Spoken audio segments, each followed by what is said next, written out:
Bonjour à tous et je voulais d'abord remercier l'IFCE de m'avoir invité pour cette conférence. Vous allez voir que je vais faire écho à beaucoup de choses qui se sont déjà dites et peut-être renforcer et peut-être plus vous donner mon opinion avec une vision vétérinaire bien sûr et puis surtout quelqu'un qui voit de la douleur tous les jours. Donc essayez de vous replacer un peu les différentes choses. Je vais vous reparler des grilles de douleur. Tout d'abord, je pense que Alain a fait ce chemin aussi et les autres conférenciers sur la définition des termes. Et je pense qu'on est vraiment un petit peu coincé là-dessus parce que tant que le terme n'est pas défini, on ne sait pas vraiment à quoi il correspond. Et dans cette définition de la douleur, qui, je ne vous ai pas mis la date, mais ça date de 1979, donc c'est relativement récent, il y a quelques mots moi, qui m'interpellent. C'est d'abord l'aspect sensoriel. Et je veux dire, quand on parle des chevaux, on sait c'est cet aspect-là qui est quand même relativement important. L'aspect émotionnel aussi, parce que c'est quand même une espèce où on parle beaucoup d'émotions et on est toujours très ému d'en parler. Et puis, bien sûr, tout un collège de réactions qui vont être mises en avant, et essentiellement motrices initialement, en sachant la réaction du cheval, qui est quand même de se sauver, mais aussi végétative, et là on en parlera un petit peu plus tard dans ses conséquences, avec l'importance du comportement, qui est en fait vraiment le résultat final de tout le processus engagé d'un point de vue neurologique. Et on va voir qu'en fait, à terme, c'est ce qui va être le plus parlant, parce que les autres indicateurs vont un petit peu nous laisser tomber. D'autres définitions qui sont beaucoup plus simples. La douleur, c'est ce que ça, c'est une définition humaine, c'est ce que le patient ressent, et ça, je pense que c'est vrai, parce que c'est une expérience qui est excessivement individuelle, et ça va être une première difficulté. Et la deuxième, c'est que c'est à nous de la retranscrire, puisque le cheval en lui-même le dit sans doute, mais on ne le comprend pas toujours. Et là, je pense qu'on a vraiment un rôle, quelle que soit notre relation qu'on puisse avoir avec le cheval, à justement essayer de décrypter et à jouer dans ce bien-être animal qui est très au goût du jour, mais je pense qu'il a tout son droit là, de pouvoir retranscrire ce que le cheval ressent et d'améliorer ses conditions de vie. Alors là, j'ai fait un petit peu de chauvinisme parce que j'ai mis propriétaire, gardien, soigneur et vétérinaire, et je n'ai pas inclus l'ensemble de la communauté scientifique. Donc c'est pour tous les chercheurs et amoureux des chevaux qui vraiment se sont pensés sur ce sujet-là. Je m'en excuse. Ensuite, quelques petits termes en plus. D'abord, la nociception, et si vous allez lire un petit peu des articles sur la douleur, vous verrez qu'on en parle beaucoup. C'est le terme, en fait, tout simplement du processus neurologique qu'il y a derrière la transmission du message douloureux. Et donc, la douleur, vraiment, c'est que quand ce message arrive au niveau du cortex et qu'il est ressenti. Donc, la nociception, c'est vraiment tout ce qui est en dessous, la perception de la douleur. Et puis, le terme de souffrance. Il y a un autre terme que je n'ai pas mis dedans, c'est inconfort. Et pour moi, inconfort, ça ne veut pas dire grand-chose, parce qu'en fait, l'inconfort, ça ne veut pas dire de la douleur, mais c'est associé à la douleur, et je trouve que c'est très imprécis. Et souvent, on se dit « oh, le cheval est inconfortable », on ne se dit pas « il a mal ». Et peut-être que psychologiquement, on se dit « bon, un inconfort, c'est pas si dramatique que ça ». Et je pense qu'il y a un travail à faire là-dessus. Mais pour revenir à la souffrance, c'est vrai que la différence entre douleur et souffrance, c'est vrai aussi, c'est pas une délimitation qui est très très claire. Toujours est-il que moi, de la façon dont je l'analyse, c'est que la douleur, elle est quand même relativement bien caractérisée parce que c'est attaché à une certaine, je dirais, une certaine circuiterie neuronale, et on arrive à un résultat qui va être, par exemple, un comportement. La souffrance, c'est beaucoup plus de quelque chose d'émotionnel et donc on peut avoir de la souffrance sans douleur, on peut avoir de la douleur sans souffrance, et les deux ensemble. Donc voilà. Mais encore une fois, c'est quand on dit un animal souffre, c'est encore pire que quand on dit un animal a mal. Et donc dans cette terminologie-là, c'est vrai que déjà, on a peut-être un message à faire passer aux gens qui ne sont pas qui ne comprennent pas aussi bien les mécanismes de la douleur que d'autres personnes qui l'ont étudié. Et à travers les mots, en fait, on transmet des choses différentes. Et c'est pas toujours évident parce que le message à la fin, il est pour tout le monde. Et voilà. Donc aujourd'hui, je vais essayer de vous traduire un peu le mien.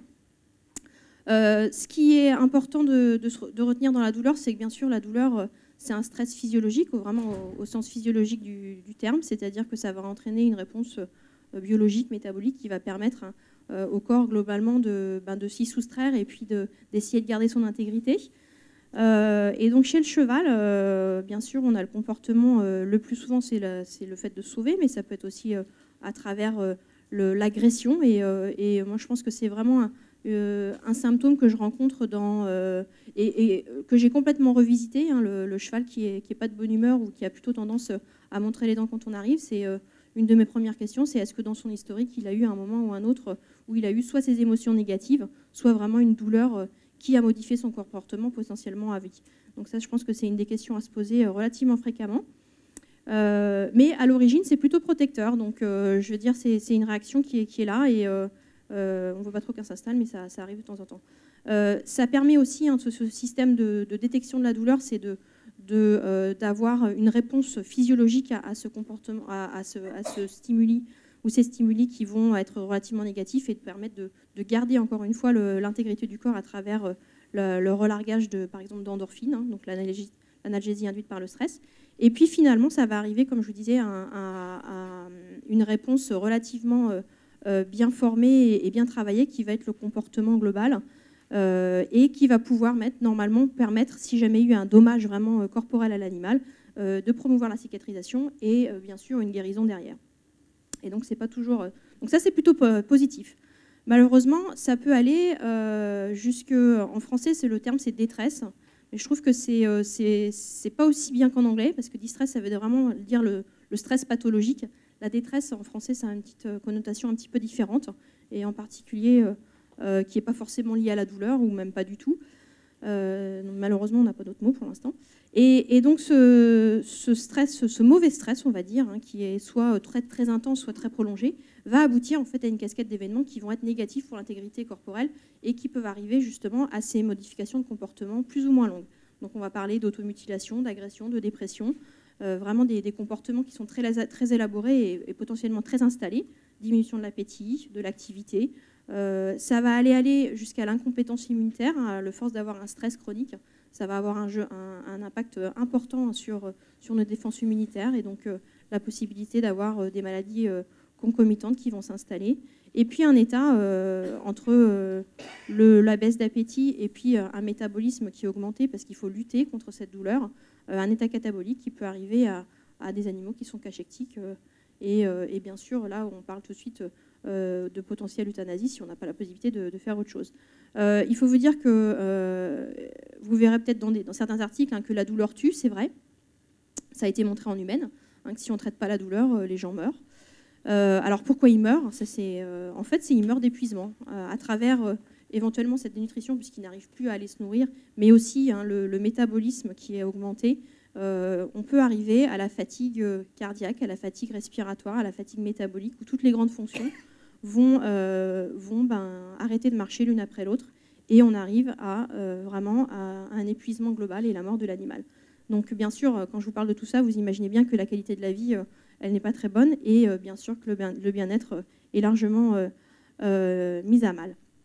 Alors les difficultés qu'on va rencontrer, aussi bien en tant que vétérinaire qu'en tant que membre de la filière du cheval, c'est déjà le fait que ce soit une espèce proie qui a plutôt tendance, hein, par rapport, si on compare aux carnivores domestiques, à cacher sa douleur ou à l'exprimer d'une façon différente, en tout cas qui est peut-être plus loin de ce que nous, on pourrait ressentir ou on pourrait verbaliser à travers nos gestes corporels, on va dire. La deuxième, c'est notre interprétation qui est humaine.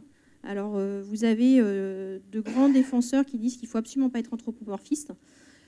Moi, j'avoue que ça me paraît difficile, hein, si on ne se projette pas un petit peu dans l'animal et dans sa vie, et si on ne se sert pas de sa sensibilité personnelle, hein, à travers l'empathie, par exemple, de pouvoir être défenseur de l'animal. Hein. Je pense qu'il en faut un petit peu. Il ne faut pas aller trop loin, bien sûr. Il faut rester dans une interprétation ou un savoir, hein, déjà du comportement normal, et ça je vais en reparler, pour pouvoir se projeter un petit peu dans ce qui se passe chez le cheval. Mais il faut un petit peu d'empathie, autrement on ne va pas très loin. Finalement, ce comportement normal des chevaux, je pense qu'à travers ce que vous avez vu aujourd'hui, hein, on est encore en train de chercher beaucoup de choses. Et moi, le comportement du cheval, je l'ai découvert à travers la douleur, parce que, bien sûr, en tant que cavalière initialement, mais revisiter à travers le monde de la douleur, parce que en fait, c'est vraiment ça qui va nous donner le plus d'informations. Hein, et je vais vous le montrer après. Alors, les différentes dimensions de l'évaluation de la douleur, ça va être bien sûr l'identification avec un diagnostic, hein, donc qui reste très vétérinaire, mais il est à la portée de tout le monde. Une appréciation de son intensité, parce que ça a une importance dans le choix d'une instauration ou pas de thérapie, et puis bien sûr de l'agressivité de cette thérapie antidouleur. Un grand intérêt, et là pour l'instant, hein, même dans les petits animaux ou dans toutes les espèces, on a énormément de mal à avoir des études cliniques ou même des études dans un cadre de recherche où on va prouver une vraie efficacité d'un médicament antidouleur, parce que c'est pas facile. C'est pas facile d'avoir des critères, de dire ah oui, cet animal-là a moins mal. Et donc je pense que dans cette identification et cette caractérisation de la douleur, on a un grand intérêt à pouvoir montrer que certaines molécules peut-être marchent mieux que d'autres et pouvoir les développer chez le cheval. Et puis bien sûr évaluer dans un plus grand cercle d'optique la qualité de la vie et le bien-être du cheval. Alors, dans les paramètres qui sont faciles à mesurer, en fait, c'est très décevant. Donc, on va pouvoir regarder fréquence cardiaque, fréquence respiratoire, bien sûr, parce que quand on a mal, normalement, on a, comme je vous disais, cette réaction du système neurovégétatif. Toutefois, sur des douleurs aiguës, ça va être éventuellement intéressant, mais ça reste peu spécifique, parce qu'un animal stressé, ça va juste aussi avoir la même réaction. Et puis, en fin de compte, dès qu'on va parler, surtout à l'heure actuelle, où on a des populations de chevaux qui vieillissent, la gériatrie, ça devient des consultations, en tout cas pour le monde vétérinaire, des véto-équins qui sont en pleine augmentation. On va voir que ces indicateurs-là, en fait, ne sont pas du tout intéressants et ne vont pas apporter grand-chose.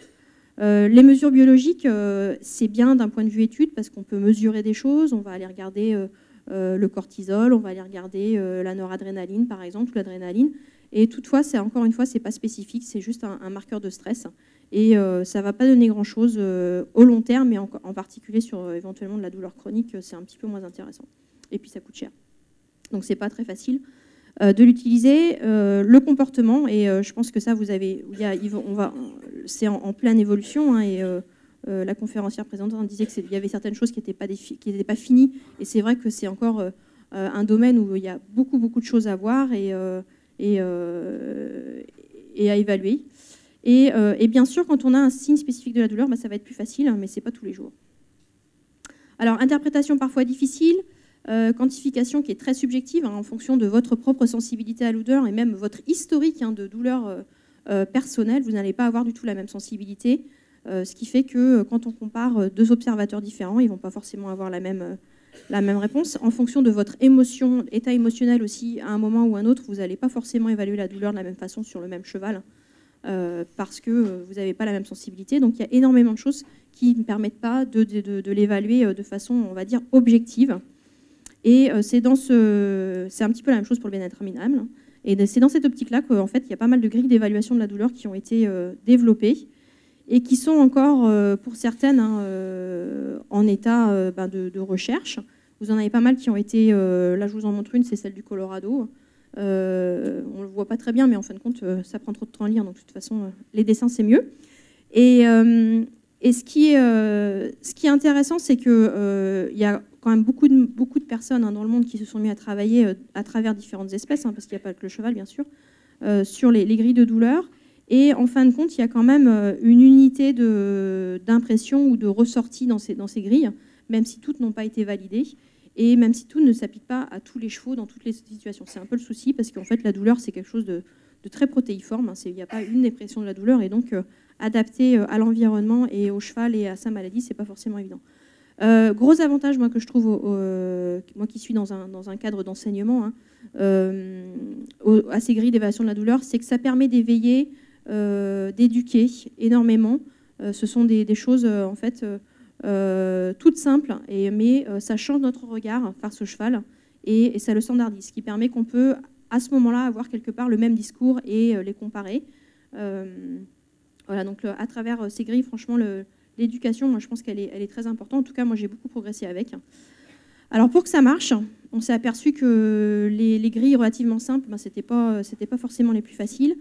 Ou les plus spécifiques et sensibles. Donc il faut qu'elles elles sont en général composites, ça veut dire avec multicritères, et multidimensionnelles, c'est-à-dire que vous allez avoir de temps en temps des paramètres, on va dire, des signes vitaux, mais surtout des différents types de comportements. Et tout ça va va se mélanger. Et en règle générale, vous avez aussi une appréciation subjective où, globalement, on vous demande de regarder le cheval et de dire qu'est-ce que vous en pensez.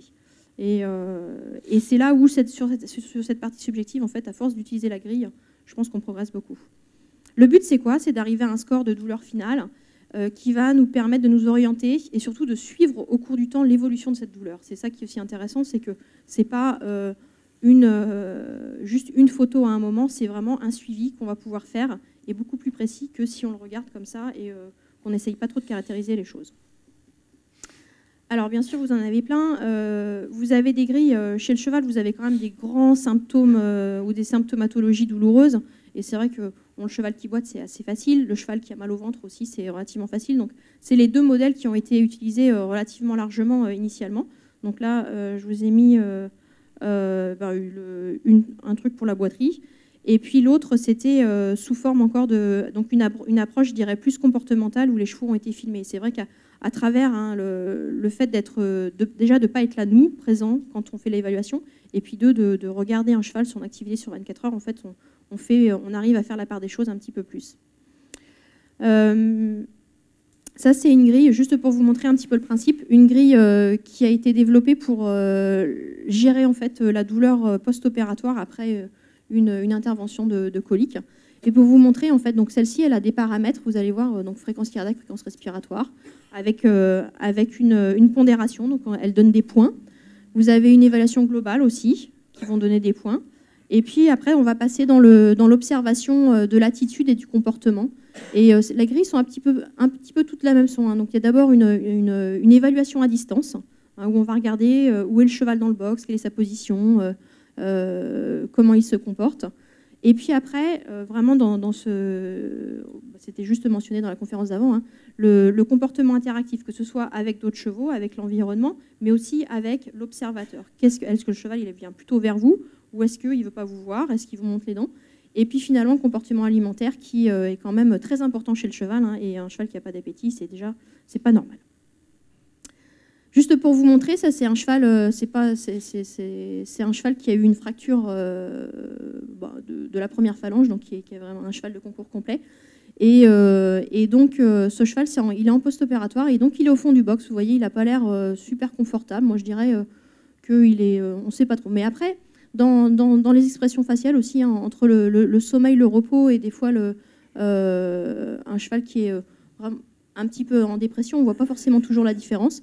Mais toujours est-il que là, on se dirait, bon, ce cheval, il a mal. Et puis, en fin de compte, vous rentrez dans le box et tout de suite, il est bien plus intéressé. Et en fin de compte, il a quand même envie d'interagir avec vous. Alors, on ne va pas dire qu'il n'a pas mal, puisque vous voyez bien la position. Hein, il a un plâtre, mais il n'a pas une position de membre tout à fait normale. Et il n'a pas trop envie de se déplacer, mais il est quand même content de vous voir. D'accord ? Donc ça fait partie des choses hein, où vraiment, un examen à distance, c'est bien, mais l'interaction avec le cheval, je pense que vous apporte un peu plus. Et c'est là où... je pense que les soigneurs, comme souligné, hein, ont vraiment une grande importance parce que le bien-être du cheval... 2 minutes, je vais me dépêcher. Le bien-être du cheval, c'est aussi... je vais passer plus vite.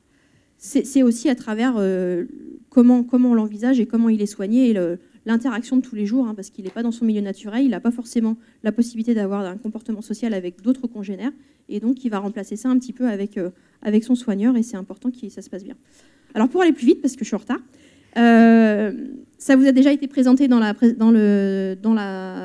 conférence précédente, et j'ai exactement les mêmes remarques. Je pense que c'est un début d'étude, il y a énormément de choses encore à préciser, à valider. Ce qui paraît excessivement intéressant, c'est qu'en un coup d'œil, on puisse regarder le faciès du cheval et se dire est-ce qu'il est bien ou est-ce qu'il n'est pas bien. Parce qu'il nous faut des outils qui soient efficaces. Et donc, je pense que c'est vraiment une voie à avoir. Ça a été validé, hein, par exemple, dans les animaux de laboratoire sur les rats, les souris et les lapins. Et encore une fois, ça paraît très intéressant. Et finalement, pour finir, en 1 minute sur le bien-être, l'importance de la douleur dans le bien-être. Alors, je pense que encore une fois, le bien-être, c'est un grand mot. Quelque part, dans la traduction aussi avec Animal Welfare, on s'est un petit peu perdu, donc il y a bien-être et bien-traitance.